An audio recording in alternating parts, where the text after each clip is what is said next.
Cara membersihkan najis. Ya, kemarin najis terbagi dua, hukmiyah dengan apa sih hukmiyah apa ainiyah. Ini saya ulang lagi ya. Karena memang yang namanya belajar tuh butuh pengulangan ya. Biar makin ingat. Najis terbagi dua, ainiyah dengan hukmiyah. Apa tuh ainiyah? Najis yang dilihat pakai mata, namanya ain. Ya. Jadi semisal contoh nih, di meja ada air. Contoh nih contoh ya, di meja ada air. Ini saya contohin aja. Nah, ini. Ini namanya najis apa? Ainiyah. Maka ketika kita menghilangkannya, kita lap, nah, berubah jadi apa? Hukmiyah. Tuh. Ya, berubah jadi hukmi. Ya, belum hilang najisnya. Karena baru saya lap. Bagaimana cara menghilangkannya? Siram air lagi. Ya, dah mau dielap boleh enggak juga enggak apa-apa. Ya, jadi cara menghilangkan najis itu bukan dielap, tapi disiram pakai air. Enggak dilap juga enggak apa-apa. Contohnya ada teh kucing di sini. Teh ayam lah biasanya yang cair ya. Kita siramnya bur. Hah? Iya. Lagi yang masih hijau tuh ya, yang hangat masih hangat. Kita siram dah, jatuh ke sono udah bersih. Tapi kalau kita elap jadi hukmiyah. Makanya kadang-kadang emak-emak tuh ada anak kecil kencing langsung main sebloknya pakai lapel, nggak bisa tuh kemana-mana tuh najisnya. Tapi caranya bagian najis dikeringin pakai anduk, pakai apa, pakai kaos, baru disiram pakai air gitu. Itu yang benar cara menghilangkan najis ya. Sama karpet gitu juga nih karpetnya. Nah, kita punya anak tuh kadang kencing di kasur, sering kencing di kasur. Ya. Nah, bagaimana cara nyucinya? Kalau kita mau nyuci silakan dicuci biasa. Tapi kalau nggak mau cuci, cukup ganti spray. Gitu. Tapi dengan syarat jangan sampai ya kena kebasah lagi. Ya. Jadi misalnya tadi ada kencing sini, kita tutup nih. Nah, ini udah nggak najis dengan syarat yang di sini udah kering ya. Tapi kalau di sini masih basah kita tutup pakai spray, masih apa ya? Rembes. Najis juga gitu. Makanya sebelum dipakein spray baru diapain dulu? Dikeringin dulu. Udah kering, ditiban nggak apa-apa. Gitu ya. Itu cara kalau kita mungkin punya anak yang suka ngompol gitu ya. Yang repot emaknya ngompol. Nah, itu repot ini. Sekasur-kasur basah itu ya. Emang ada ustadz ya, ada namanya manusia. Ya. Iya. Iya itu. Nah, sekarang cara membersihkannya ada 3. Yang pertama, jika najisnya mukhaffafah. Saya tanya nih, najis mukhaffafah najis apaan? Ringan. Pada apa? Siapa yang najisnya ringan? Kencing bayi apa? Bayi perempuan? Enggak, iya. Jadi cuman kencing bayi laki-laki. Iya. Kenapa perempuan enggak? Apa kemarin alasannya? Iya, kalau laki-laki jadi air mani. Air mani apa? Suci. Kalau darah najis. Udah kebahas kemarin ya. Yang kedua, jika najisnya mutawassithah, maka ada beberapa hal yang perlu kita tahu. Yang pertama, buang air najasahnya. ajak jalan kali, ajak jalan.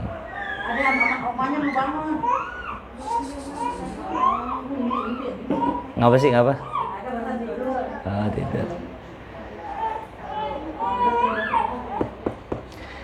Yang pertama, buang air najasahnya atau air kencingnya atau kotorannya terlebih dahulu sampai bersih tak terlihat dengan kasat mata. Kemudian dilap kemudian lap atau dengan tisu. Yang kedua, disiram dengan air yang suci hingga merata ke tempat najis. Yang ketiga, keringkan dengan lap yang baru yang kering. Yang keempat, nah jika masih kecium baunya tapi udah maksimal kita bersihin, maka tidak menjadi masalah. Jadi kalau kita cebokin bayi nih, habis nyebokin bayi kok kecium masih bau kotoran, nggak apa-apa. Selama udah maksimal, pakai sabun colek, sabun cuci semua tuh masih bau juga nggak apa-apa ya. Yang penting udah membersihkannya secara maksimal tuh ya. Nah, ini yang berat nih, najis mughallazah. Ya, ini najis anjing. Ustaz, kalau anjing itu apa yang najis? Semuanya. Dalam mazhab Syafi'i anjing najis semuanya. Kulitnya najis, bulunya najis, liurnya apalagi. Itu ya. Maka cara membersihkannya ada beberapa cara. Yang pertama 7 kali basuhan, harus 7. Yang kedua basuhan pertama atau yang terakhir menggunakan tanah, tapi yang paling bagus awal. Ya. Awal tanah dulu baru apa? Baru pakai air. Bagusnya begitu. Kenapa kalau kita pakai air dulu, ujungnya tanah, ntar bersihin lagi gitu. Jadi pakai tanah dulu, baru ya pakai air. Dan tidak sah jikalau memakai sabun atau yang semisalnya, nggak sah tuh ya. Nah ada pertanyaan gini, Ustaz, saya punya rumah saya kemasukan anjing. Kebetulan banget tuh anjing kakinya basah, lah anjing basah najis. Tuh gimana bersihin ubin-ubin nih, Ustaz? Nah ya nih kasusnya gitu. Bersihin ubin yang kena najis, najisnya anjing lagi. Caranya ambil bak, isiin tanah, diaduk-aduk. Jadi air apa? Air butek, air tanah. Siram ke semua tempat yang sekiranya tuh anjing injak, siram semua. Habis siram, nah baru basuh, bilas pakai apa? Pakai air. 1, 2, 3, 4, 5, 6. Udah kan tadi kan satunya udah tadi yang air. 6 kali. Sini juga 1. Nah gitu. Jadi caranya adalah dengan pakai apa tadi? Pakai ember, kemudian ember itu dicampurin dengan tanah, disiram. Tuh, ya.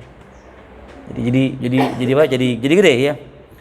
Kalau pakai apa kena bejana kayak begini nih, ini mah gampang ya. Cukup pakai tanah, disiram sebanyak 6 kali setelahnya. Ya. Kemudian najis ma'fu, baca Ina, baca najis ma'fu.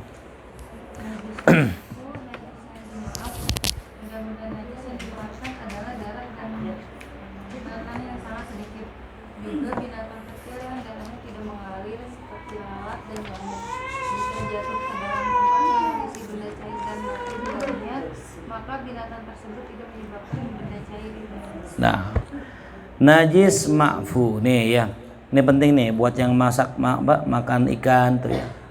Kita kalau makan ikan, kadang ikan kan ada kotorannya, bersihin dulu itu. Nggak boleh orang masak ikan tapi masih ada kotorannya. Najis itu. Ya. Dasarnya kotoran ikan najis. Ya. Apalagi lele.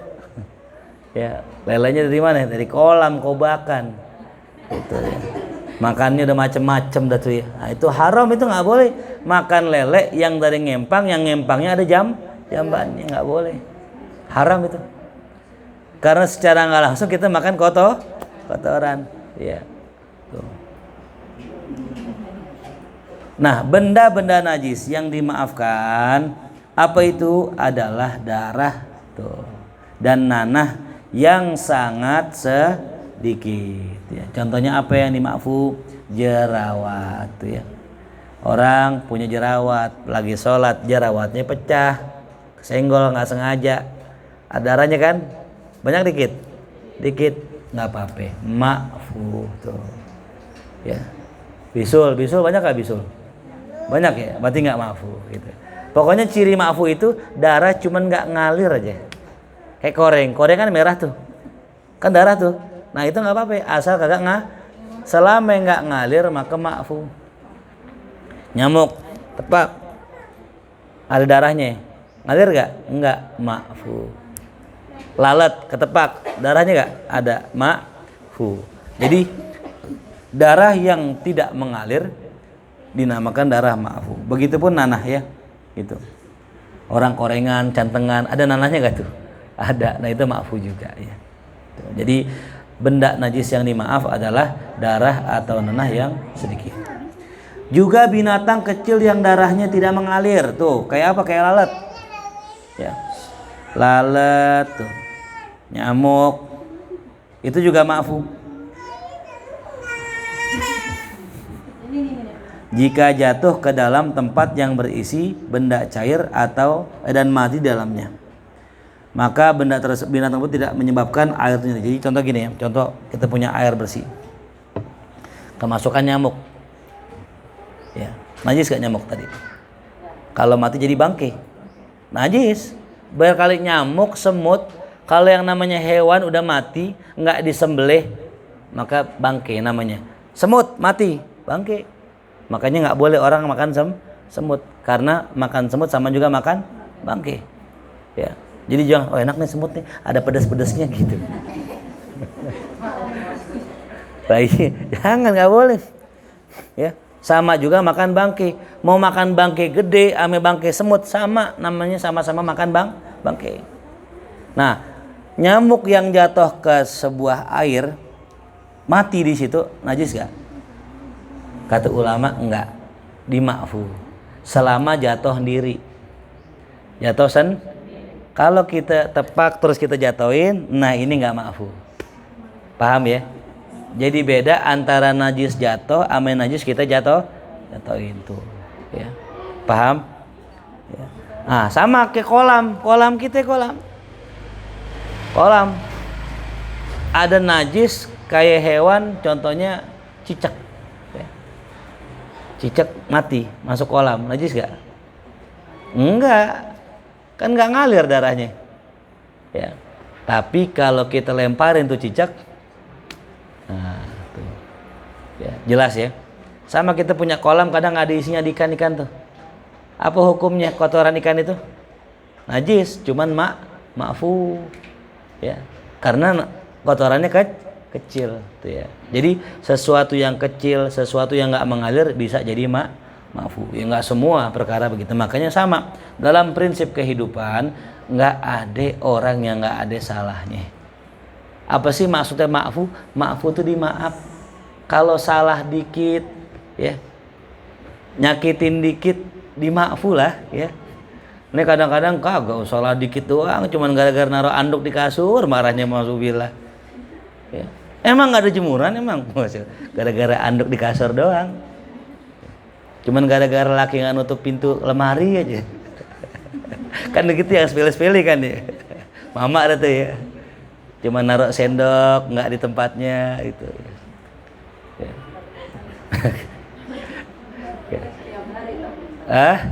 Nah itu justru itu. Nah saya bilang najis ma'fu, selamanya ma'fu. Orang koreng nih ada darahnya kecil, besok koreng lagi, ma'fu nggak? Besok koreng lagi, maafu nggak? Yang namanya maafu selagi dikit, maafu dimaafu dah. Namanya dikit kecuali ya najisnya gede, najisnya banyak tuh baru ghairu maafu. Ya, jelas ya. Makanya nih ada yang unik filosofi manusia. Manusia yang mana aja, yang cakep banget, yang ganteng banget, pasti dalam badannya ada najis. Darah najis, kotoran najis. Liur yang di perut, ya, yang keluar cairan najis. Ya. Kenapa manusia seganteng-gantengnya, secakap-cakapnya masih ada najis? Untuk mengingatkan bahwa ente ya nggak lebih mulia dari itu najis. Jangan pernah merasa sombong. Secakap-cakapnya kita itu najis, masih ada najisnya. Ya, nggak ada yang sempurna. Sama manusia gitu juga. Kita punya suami soleh banget. Ya kadang ada nggak kesempurnaannya juga. Ada yang soleh banget ke masjid mulu galak. Ada yang baik nggak pernah sholat. Gitu. Baik sama bini nggak pernah sholat cuman. Ya, tuh, ada bini ya soleha banget cuek sama suami. Ada yang perhatian banget galak gitu. Ya nggak ada yang sempurna. Ya jelas. Jadi kalau ada salah daripada orang lain, salahnya dikit, diapain tadi? Dima'fuhu. Apa dima'fu? Dimaaf. Tapi kalau tiap hari, nah ya tetap juga dima'fu juga gitu. Itu namanya istiqomah.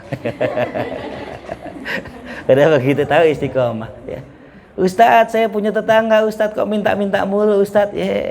Kalau sudut pandang orang yang nggak kenal Allah ya dia, wah ini orang. Tapi kalau sudut pandang orang yang kenal Allah, ini cara Allah agar kita gampang sedekah itu. Ya. Minta dong kasih ceban, kayak kita tiap hari jalan nih. Ya kan ada di atas ada peminta rezeki kan. Satu Paris rezekinya dong gitu. Ya kita kasih, jangan pakai protes gitu ya. Selagi ada duit kasih. Besok minta lagi, kasih lagi. Selama duitnya ada kasih. Lemang mintanya nggak banyak, paling goceng buat ngopi rokok kan gitu ya. Tuh, kecuali mintanya 1 juta kali tiap hari. Nah ini kedodoran kita. Buat kita aja belum tentu ada. Tuh. Nah jadi yang namanya manusia salah wajar gitu. Kalau manusia nggak ada salahnya bukan Ya tuh. Nah, kemudian macam-macam najis yang dimaaf ada 4. Nah, ini dia ya. Satu, yang pertama, dimaafkan jika kena baju dan air. Nah, itu. Kalau kena baju dimaaf, kena air dimaaf. Apa itu? Semua najis yang tidak dapat dilihat oleh mata. Tuh ya. Najis yang nggak dapat dilihat oleh mata. Tuh. Seperti apa? Biasanya kayak semacam uap. Ya. Semacam apa? Uap. Orang kencing kadang kan suka bau tuh. Nah itu kan ada uapnya tuh ya. Nah itu uapnya itu bisa kena baju kita. Kalau kita nggak lihat ya nggak masalah. Apapun ya, kalau nggak dilihat, nggak tahu, dimaafu, nggak ada hukum ya. Kita lagi jalan terus diberakin cicak di sini, kita nggak lihat, ada hukum nggak ada ya. Yang kedua, dimaafkan jika mengenai baju. Nah, ya tuh. Tapi nggak dimaafkan kalau kena air. Nah, ini ada nih. Apa itu? Darah yang sedikit. Kalau kena baju kita tepak itu ada nyamuk nempel, ada darahnya, maafu dikit. Tapi kalau ini darah masuk ke air kita cemplungin, kita tetesin setetes itu, nah itu dah najis. Ya. Jadi dia dimaafu di baju, tapi nggak dimaafu di mana? Di air. Yang ketiga, dimaafkan jika kena air. Kebalikannya nih. Tapi nggak dimaaf kalau kena baju. Nah, apa itu contohnya?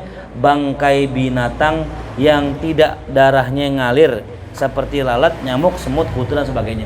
Jadi kalau para hadirin kita sholat nih, ketepak nepak nyamuk terus kita kantongin, nggak sah sholat kita. Ya. Termasuk kutu. Kita punya kutu, dapat nih lagi begini nggak sengaja dapat, biangnya lagi. Kita matiin, kita kantongin, nggak sah sholat kita. Karena kutu, semut, nyamuk yang mati itu jadi bangkai nempel di baju kita, maka nggak sah sholat kita. Ya. Tapi ada ulama mengatakan sah. Ini khilaf dua ulama nih. Kata ulama yang ngatu, yang namanya hewan-hewan kecil dimaaf. Ya. Kita kadang ya di kepala kita ada kutu mati misalnya, kan hewan kecil. Ya. Jelas ya. Jadi ada dua pendapat, ada yang mengatakan tidak dimaaf, ada yang mengatakan dimaaf. Yang keempat, tidak dimaaf sama sekali. Ya. Apa itu? Semua najis selain najis yang di atas. Selain itu. Ya. Ada pertanyaan, Ustaz, kalau orang mimisan, nah itu ya. Najis gak? Najis. Cuman dimaafu dengan syarat mimisannya kagak keluar hidung. Orang sholat nih mimisan, tapi nggak keluar hidung, nah, itu dimaafu ya, selama tidak keluar apa?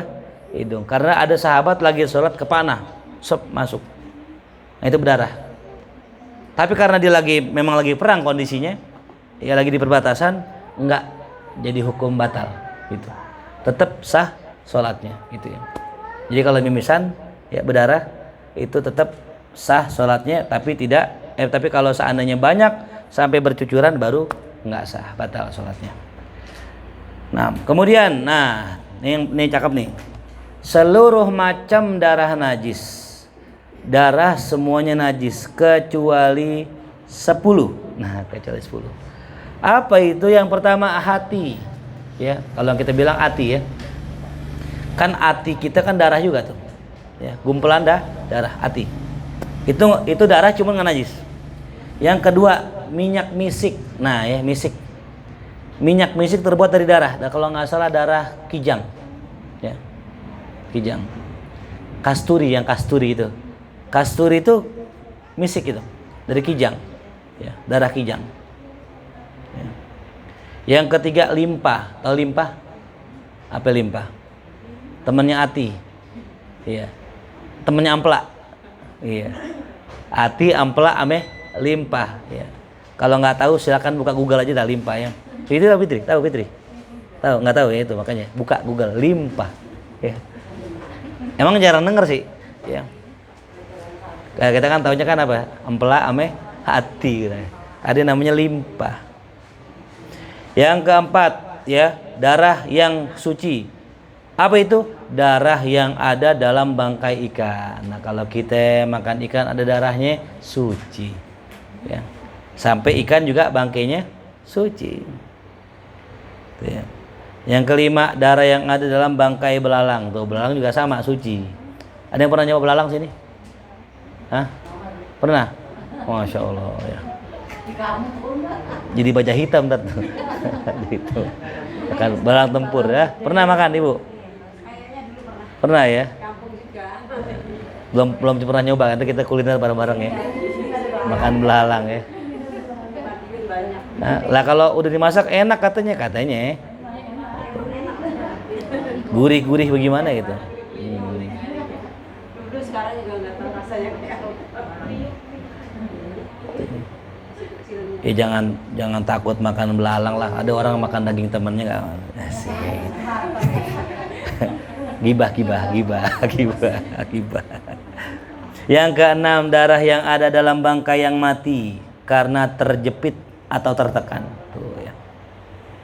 Yang ketujuh, darah yang ada dalam bangkai yang mati karena tertusuk panah. Nah itu pun suci. Ya. Yang ke-8, air mani. Nah, yang keluar dalam bentuk darah.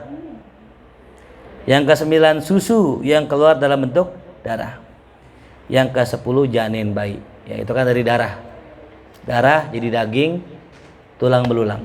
Nah, itulah 10 perkara darah yang dianggap suci. Nah, sekarang hukum bulu. Nah, ini dia, bulu hewan. Terakhir. Bulu hewan yang bisa dimakan kayak kambing, setelah copot dari tubuhnya adalah suci. Jadi kambing kalau lagi hidup kita potong bulunya suci. Makanya domba dipotong apanya? Bulunya. Suci nggak? Suci karena hewannya bisa dimakan. Adapun bulu hewan yang tidak bisa dimakan kayak kucing, kalau copot dari badannya maka najis. Makanya yang merah kucing kalau bulunya jatuh, nah bulunya najis. Gitu. Jelas ya? Jadi kalau ada bulu kucing itu copot dari badannya hukumnya dianggap sebagai bangkai. Nah, adapun sebelum lepas dari tubuhnya maka hukum bulu tersebut ikut hukum tubuhnya. Kalau tubuhnya itu suci, ya, jika hewan itu suci maka bulunya yang masih nempel suci. Demikian juga sebaliknya. Jika tubuh hewan itu najis maka bulu yang nempel juga najis. Bulu anjing misalnya. Anjing najis gak? Bulunya najis gak? Najis. Kucing najis gak? Enggak. Tapi kalau copot najis. Makanya kalau kita sholat di sejadah ada bulu kucing, sapu tuh ya. Lipat, makanya biasain kalau ambil sejadah lipat. Takut ada kucing dan sebagainya gitu ya. Wallahu a'lam bishawab. Inilah seputar tentang masalah najis ya. Mudah-mudahan bisa dipahami. Amin ya rabbal alamin. Baik, ada yang mau nanya silakan Ina, tolong dimatiin. Fadal selfie silakan.